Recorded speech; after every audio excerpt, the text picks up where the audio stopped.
My name is Jim McGraw. I was the command module pilot of Apollo 19. Contrary to popular belief, there were at least 2 more missions to the moon that were kept secret from the public. I flew to the moon in June of 1973 under the command of Commander Thomas Caird. Our friend, Steve Willis, was the flight's lunar module pilot. The goal of our flight was to be the first manned landing on the lunar Farside. You see, word has it that the Department of Defense received info that the Russians were going to land in the Fermi crater, so we made up our minds to beat them by landing in the Tsiolkovsky crater, directly to the east of Fermi. Now, as the CMP, I have a boring yet crucial job in my mission. My purpose is to stay in orbit of the moon while Tom and Steve explore on the surface below. Whenever I swing back to the lunar near side, I'll report to Earth on their progress, as we will be out of direct line of sight with mission control while on the other side. Apollo 19 blasted off from Cape Canaveral on June 16, 1973, and made its transorbital injection after orbiting the Earth twice. 4 days on the 20th, we entered lunar orbit. Tom and Steve flew down through the tunnel that connected the command module and the lunar module, sealed off both departments, and separated. After I checked the LM over through the triangular CM window, they began to make their descent. The procedure went rather smoothly, exactly as we predicted in The Sims. I watched eagerly as the LM slowly fell to the lunar surface. Soon, my friends were out of sight. As they silently fell to the moon, I heard the excitement in their voices. The closer they got, the more tense they sounded. Eventually, I heard on the radio a loud whoomp. "Touch," Tom yelled. "Engine shut down," Steve calmly announced. For a brief moment, all was dead quiet. Then, when they realized what they had accomplished, I heard my 2 friends burst out laughing. They had successfully landed on the moon. Within an hour, they had completed their EVA checklist, and I gave Tom a go for the first spacewalk of our mission. No time was wasted in opening the hatch. As Tom got closer to the surface while descending the ladder, he was silent. Soon, he reached the footpad of the LM and stepped off onto the moon.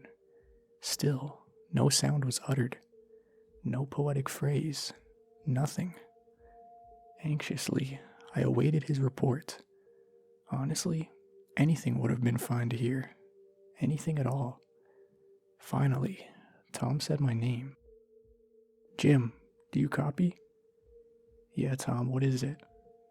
"I'm down," he said, not quite believing it himself.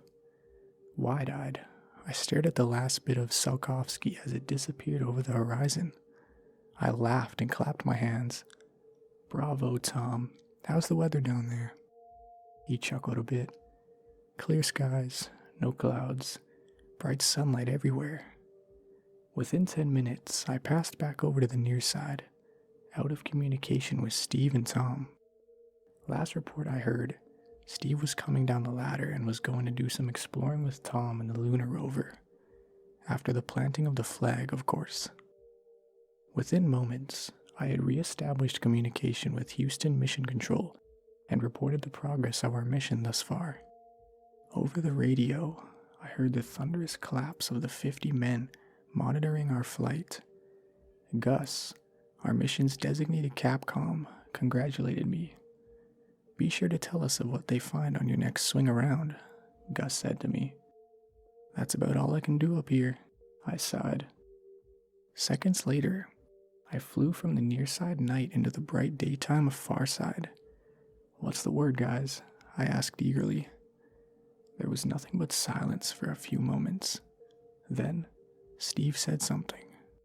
"Jim?" "Yeah, Steve?" "We found something." "Well, what is it?" There was a pause. "We've stumbled across Apollo 18.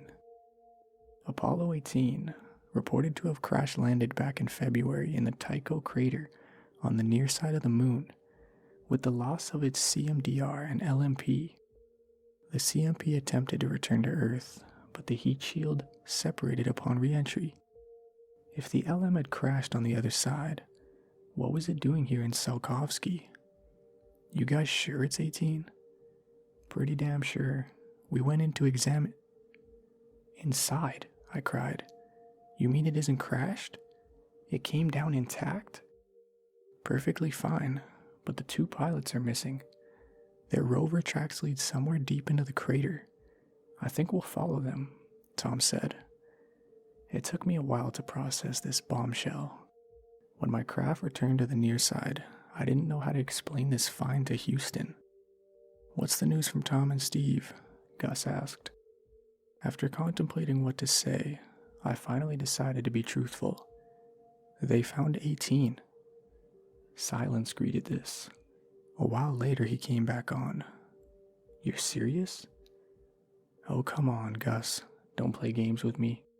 You must have known about this. How in hell is something that's supposed to have crashed in Tycho landed on the opposite side of the moon? Another pause. Then, it's probably just a failed satellite, Jim, that crashed. One of those early Canaveral jobs. I cut him off. Don't give me some bull excuse from the DOD. It was a LM. They are vastly different from any sort of satellite. Now talk, I angrily demanded. Radio cutoff was coming up in a few seconds.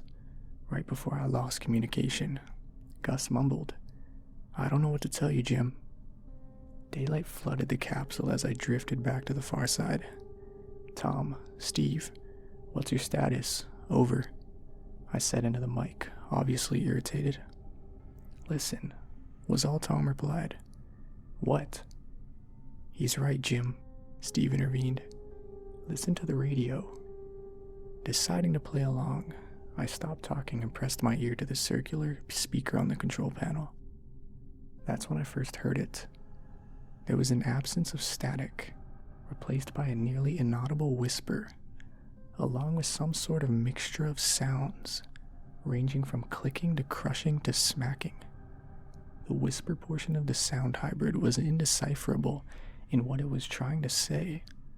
What on earth is that god-awful noise? I cried, shaking with fear. We're not too sure, but it started 20 minutes after you lost communication with us, Tom explained. Nothing much else had happened when I was on the near side. 10 minutes after I became aware of the noise, Steve said, the rover tracks seemed to be going over to that crater over there. As they neared the edge of the crater, the noise increased drastically in volume, almost to a high-pitched shrill. I covered my ears and gritted my teeth. What's happening? I screamed. The noise died down. It's as if the nearer we go to that crater, the louder the noise gets, Tom said. Where is it from, though? There's no sound in a vacuum, so it must be on the frequency. They had no answer for me. Soon, I was back on the near side. When Gus asked me for an update, I decided not to tell him about the noises. I told him that Tom and Steve were following the tracks of the previous astronauts, and that was that. Within 40 minutes, I was back on the far side, but something was different this time. Tsiolkovsky was black. Only Tsiolkovsky was black. All other craters were doused with the blazing light of the sun. For some reason, this massive crater was jet black, darker than the night sky. It was supposed to be noonday on the surface there. It started as soon as you swung around to the near side, Tom explained. We've been navigating back with the lights on our helmets. We had to give up on the search for the crew of 18. The noise was still there. I looked down at the foreboding crater of night. It looked like a pit that led all the way to the deepest recesses of hell. I struggled to see the pinprick of light against the dark that would be my friends. Nothing could be seen. It was like the darkness itself swallowed the light. I couldn't take my eyes off of it, not until it swung out of view over the horizon.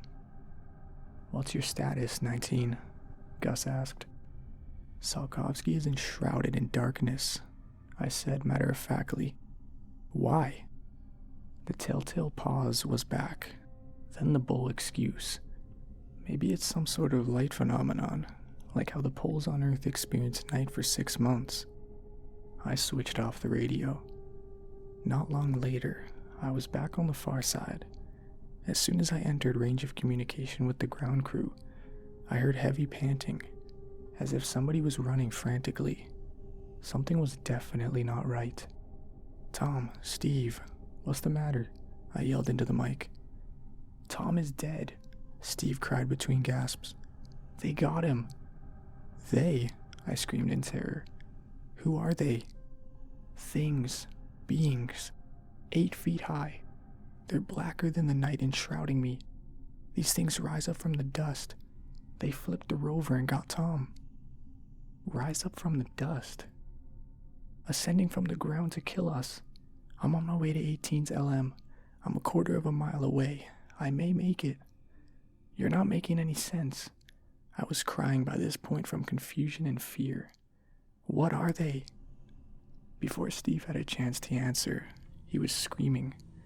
I heard him yelling, pleading, begging whatever had a hold of him to leave him be.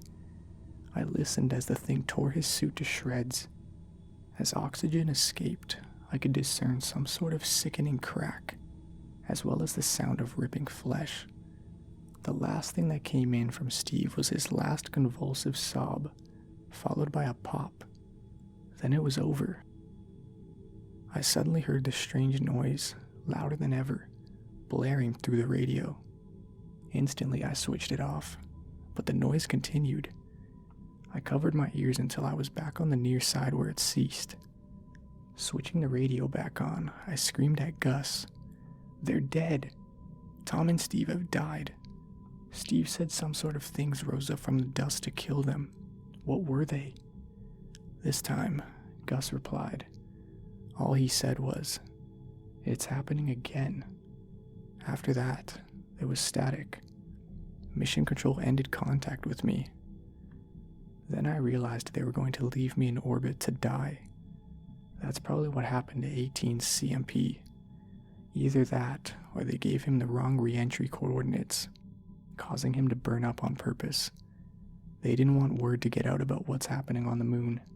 Well, I resolved to try. When I swung back around to the far side, the noise was back to a quiet whisper. Soon, I reached the optimal time to make a burn to send the ship home. I switched on the rocket. Nothing happened. I began to laugh hysterically. I came to the conclusion that, anticipating this would take place and not wanting to risk us spreading word of what happened, the NASA supplied us with inefficient fuel to get home. There was no hope of my returning to Earth. This transpired 2 days ago. Since then, I've just been sitting here, contemplating what to do. Meanwhile, the voice has continued to speak to me. I don't like it. The words make more sense now. They tell me bad things. I don't know what's worse, the static from near side or the whispering of voices from far side. Rather than prolong this torture, I've decided to open the hatch without my suit on as soon as I finish writing this down. Hopefully one day it'll be found. Before I do so though, I would like to issue this one last warning to the Earth. Do not return to Tsiolkovsky. In fact, do not return to the far side of the moon. All that one will get from here is death. This is Jim McGraw, Command Module Pilot of Apollo 19, signing off for the last time.